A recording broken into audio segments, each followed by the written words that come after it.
guys. Today is Thursday, April 22nd, and today is Earth Day. We are going to be talking about the days of the week, the months of the year, how many days we've been in school, and what our holiday is and our theme is for this week, which is Earth Day. So let's go ahead and get started.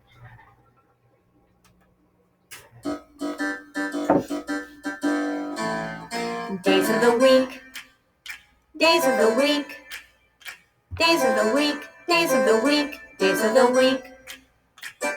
There's Sunday and there's Monday, there's Tuesday and there's Wednesday, there's Thursday and there's Friday, and then there's Saturday. Days of the week, days of the week, days of the week, days of the week, days of the week. There's Sunday and there's Monday, there's Tuesday and there's Wednesday, there's Thursday and there's Friday, and then there's Saturday. Days of the week, days of the week, days of the week, days of the week, days of the week. All right, let's go ahead and do our months.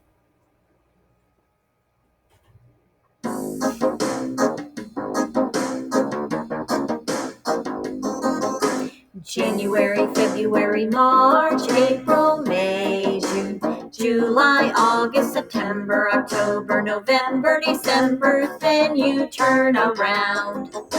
January, February, March, April, May, June, July, August, September, October, November, December, then you turn around. January, February, March, April, May, June, July, August, September, October, November, December, then you turn around. Last time. January, February, March, April, May, June, July, August, September, October, November, December, then you sit back down.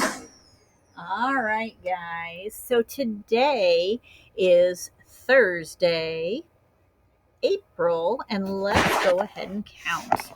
But I need to unwrap my cord here just a second. All right.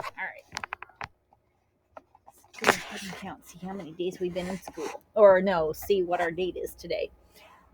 Starting with 1, 2, 3, 4, 5, 6, 7, 8, 9, 10, 11, 12, 13, 14, 15, 16, 17, 18, 19, 20, 21, and today is number 22.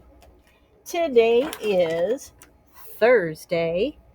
Ooh, there's a glare. April 22, and our year is 2021. 2021. And over here, I didn't put this. Yesterday was Wednesday, which means today is Thursday, and tomorrow will be Friday. So today, once again, is Thursday, April 22nd. Our holiday is Earth Day, and here Woodstock is throwing some paper into the garbage receptacle. All right, let's figure out how many days we've been in school so far this year.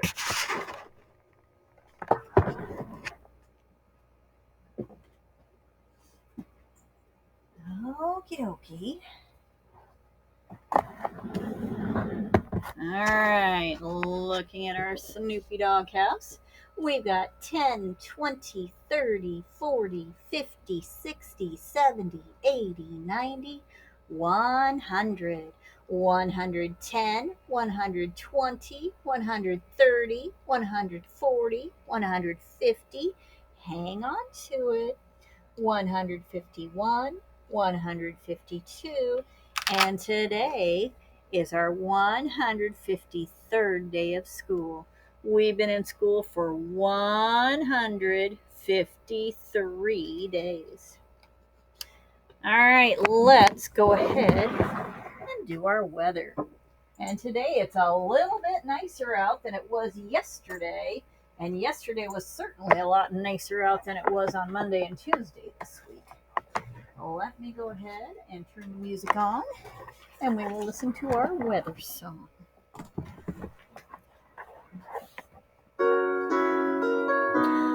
Sunny, sunny, sunny, sunny. It is sunny in the sky.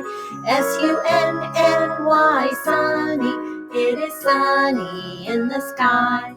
Cloudy, cloudy, cloudy, cloudy. It is cloudy in the sky. cloudy, cloudy. It is cloudy in the sky. Rainy, rainy, rainy, rainy. It is rainy in the sky. rainy, rainy. It is rainy in the sky. Windy, windy, windy, windy. It is windy in the sky. windy, windy. It is windy in the sky. Snowy, snowy, snowy, snowy.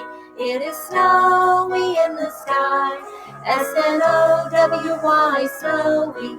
It is snowy in the sky.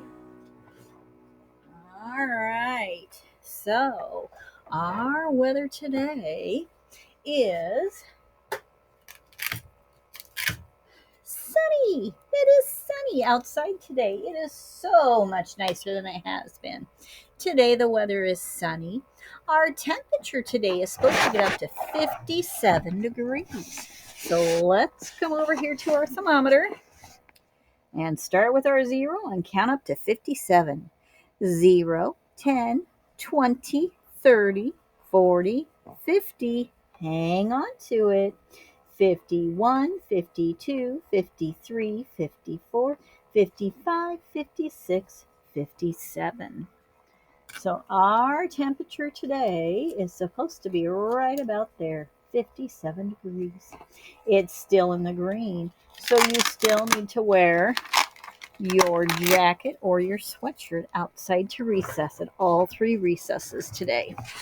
If you happen to be taking a walk outside with your grade level teacher, you need to be wearing your sweatshirt or your jacket also. But it is going to feel so much nicer outside. We said our weather was going to be sunny, and we already put our picture up for our picture graph this week for today. Goodness, what am I thinking? All right, I already touched on this, and we've been talking about it all week. Today is Earth Day, and we are going to be reading the story, The Lorax, for Earth Day. We are also going to be watching some video clips of it during our lunchtime, and maybe later on today. We'll just have to see how the day goes. This is called The Lorax by Dr. Seuss. It is a fiction story, but there are some elements of truth in there. At the far end of town where the grickle grass grows, and the wind smells slow and sour when it blows, and no birds ever sing excepting old crows, is a street of the lifted Lorax. Right there it says the street of the lifted Lorax. This right here. Looks like kind of a depressing place to live. And deep in the grickle grass, some people say, if you look deep enough, you can still see today where the Lorax once stood just as long as it could before someone lifted the Lorax away. What was the Lorax, and why was it there? And why was it lifted and taken somewhere? From the far end of town where the grickle grass grows, the old Onceler still lives. Ask him, he knows.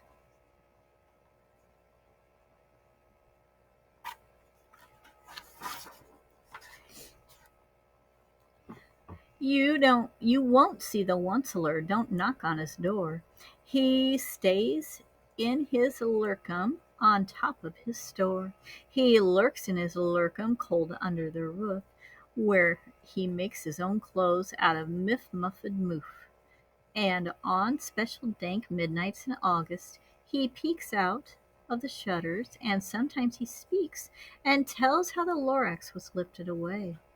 He'll tell you, perhaps, if you're willing to pay. See, there's a little bucket there.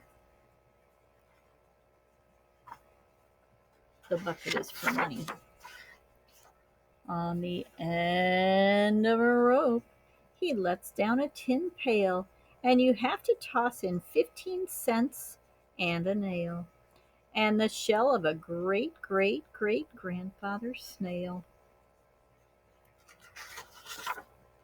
Then he pulls up the pail, makes a most careful count to see if you paid him the proper amount.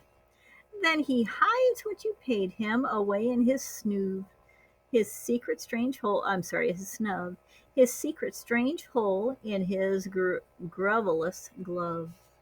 Then he grunts, I will call you by whisper-ma-phone, for the secrets I tell you are for your ears alone. Slop. Down slops the whisper-ma-phone to your ear. Right there. And the old Onceler's whispers are not very clear, since they have come down through the snurdly hose, and he sounds as if he had smallish bees up his nose. Now I'll tell you, he says, with his teeth sounding gray, how the Lorax got lifted and taken away. It all started way back, such a long, long time back. So it happened a long time ago. Way back in the days when the grass was still green, and the pond was still wet, and the clouds were still clean, and the song of the swoomy swans rang out in space. One morning I came to this glorious place, and I first saw the trees, the truffula trees, the bright colored tufts of the truffula trees, mile after mile in the fresh morning breeze. So here's the Onceler coming into this beautiful place. And under the trees I saw brown barbaloots frisking about in their barbaloot suits, as they played in the shade and ate truffula fruits. From the ripulous pond came the comfortable sound of the humming fish humming while splashing around.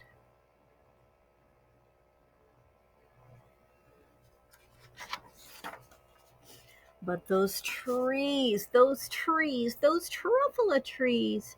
All my life I'd been searching for trees such as these. The touch of their tufts was much softer than silk, and they had the sweet smell of fresh butterfly milk.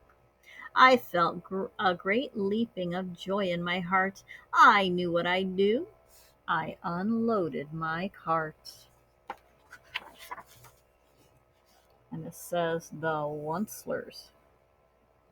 In no time at all I had built a small shop. Then I chopped down a truffula tree with one chop, and with a great skillful skill, and with great speedy speed, I took the soft tuft, and I knitted a thneed. This is a thneed. The instant I finished, I heard a gazump. I looked. I saw something pop out of the stump. It was out of the stump of the tree I'd chopped down. It was a sort of a man. Describe him? That's hard. I don't know if I can. He was shortish and oldish and brownish and mossy, and he spoke with a voice that was sharpish and bossy. Mister, he said with a sawdusty sneeze, I am the Lorax. I speak for the trees. I speak for the trees have no tongues, and I'm asking you, sir, at the top of my lungs. He was very upset as he shouted and puffed. What's that thing that you've made out of my truffula tuft? Look, Lorax, I said, there's no cause for alarm. I chopped just one tree. I am doing no harm. I am being quite useful. This thing is a thneed. A thneed's a fine something that all people need. It's a shirt, it's a sock, it's a glove, it's a hat. But it has other uses, yes, far beyond that. You can use it for carpets, for pillows, for sheets, or curtains or covers for bicycle seats. The Lorax said, "Sir, you are crazy with greed.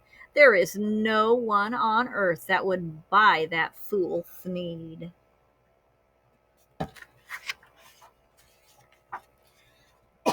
Excuse me.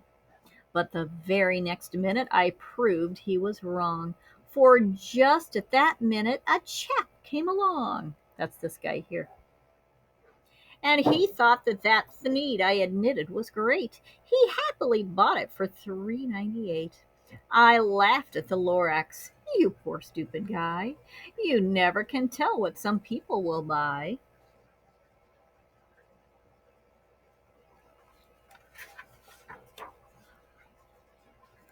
"I repeat," cried the Lorax, "I speak for the trees." "I'm busy," I told him. "Shut up, if you please." I rushed across the room, and in no time at all, a built had built a radiophone. I put in a quick call. I called all my brothers and uncles and aunts, and I said, "Listen here! Here's a wonderful chance for the whole Onceler family to get mighty rich. Get over here fast. Take the road to North Nitch. Turn left at the Weehawken, sharp right at the South Stitch." So he's inviting a lot of his family with him. And they made the factory bigger with more Oncelers. And in no time at all, in the whole factory I built, the whole Onceler family was working full tilt. We were all knitting Thneeds, just as busy as bees, to the sound of the chopping of truffle trees. So now, not just one tree had been chopped down. One, two, three, four. Looks like there's going to be more. So he is hurting the trees. And then, oh, baby, oh, my business did grow. Now chopping one tree at a time was too slow. Look at all of these trees he's cutting down. So I quickly invented my super axe hacker, which whacked off 4 truffle trees at one smacker.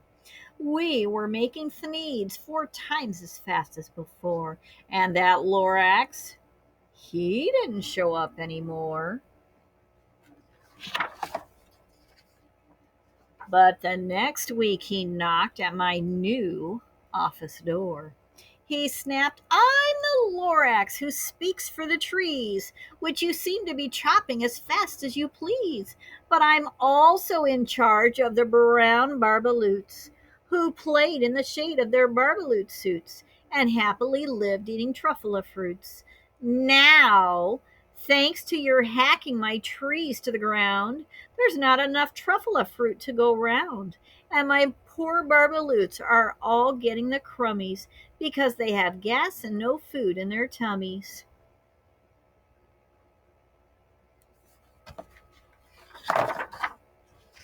"They loved living here, but I can't let them stay. They have to find food, and I hope that they may. Good luck, boys," he cried, as he sent them away. I, the Onceler, felt sad as I watched them all go, but business is business, and business must grow, regardless of crummies and tummies, you know. So he's sorry that the Barbaloots are going away, but he's not going to stop chopping down the trees. I meant no harm. I truly did not. But I had to grow bigger, so bigger I got. I biggered my factory. I figured my roads. I biggered my wagons. I biggered the loads of the Thneeds that I shipped out. I was shipping them forth to the south, to the east, to the west, to the north. I went right on biggering, selling more Thneeds, and I biggered my money, which everyone needs. But look at this. He's cutting down more trees. And what's happening to the air? Remember, we talked about that yesterday. If what do the trees do for the air? They help clean the air. So if there aren't trees, then the air isn't going to get cleaned.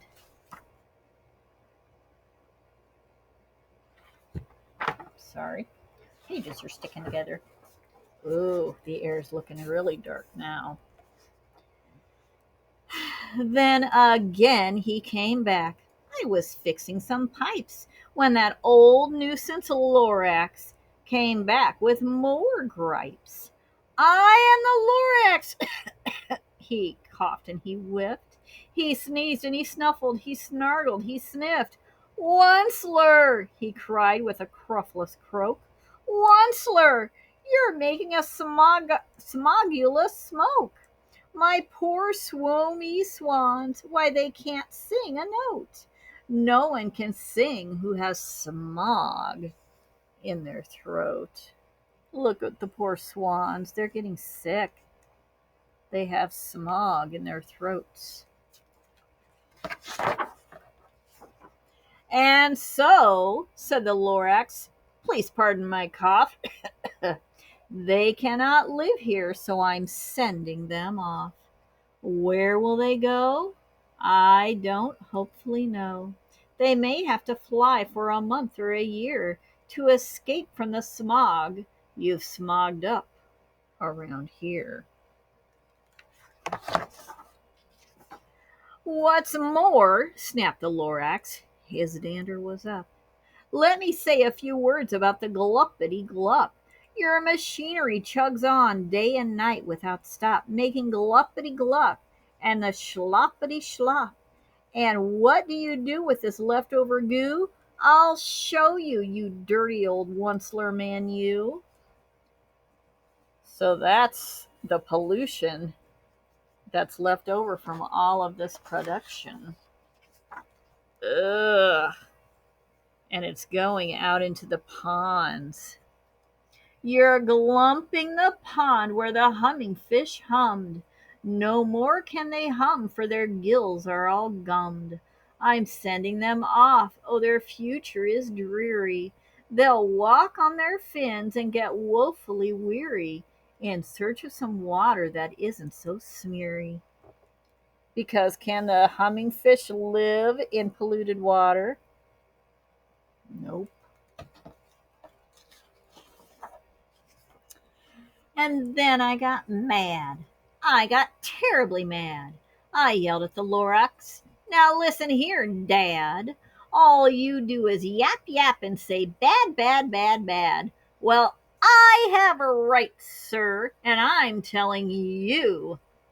I intend to go on doing just what I do. And for your information, you Lorax, I'm figuring on biggering and biggering and biggering and biggering, turning more truffula trees into thneeds, which everyone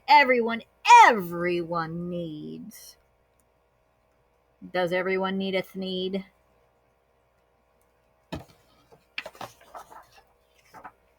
Oh, look at all the poor trees. Well, all the stumps that used to be trees. And there's one tree left. And at that very moment, we heard a loud whack. From outside in the fields came a sickening smack of an axe on a tree. Then we heard the tree fall, the very last truffula tree of them all. Aww. No more trees, no more thneeds, no more work to be done. So in no time my uncles and aunts, every one, all waved me goodbye. They jumped into my cars and drove away under the smoke-smugged stars. Now all that was left neath that bad-smelling sky was my big empty factory of a Lorax and I.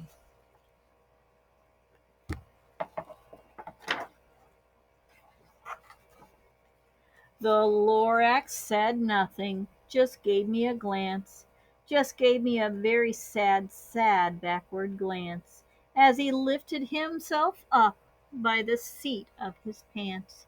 And I'll never forget the grim look on his face when he hoisted himself and took leave of this place through a hole in the smog without leaving a trace.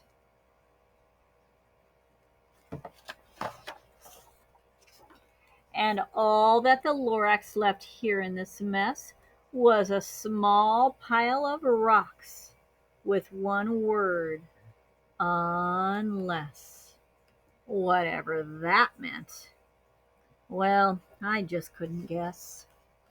That was a long, long ago. But each day since that day, I've sat here and worried away.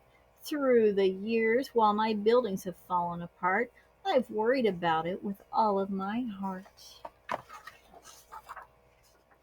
But now, says the Onceler, now that you're here, the word of the Lorax seems perfectly clear.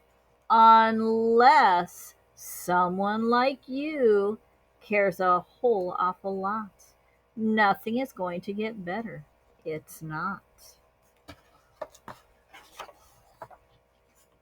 So catch, calls the Onceler, and he lets something fall. It's a Truffulus seed. It's the last one of all. You are in charge of the last Truffula seeds, and the Truffula trees are what everyone needs. Plant a new Truffula, treat it with care, give it clean water, and feed it fresh air. Grow a forest, protect it from axes that hack. Then the Lorax and all of his friends may come back.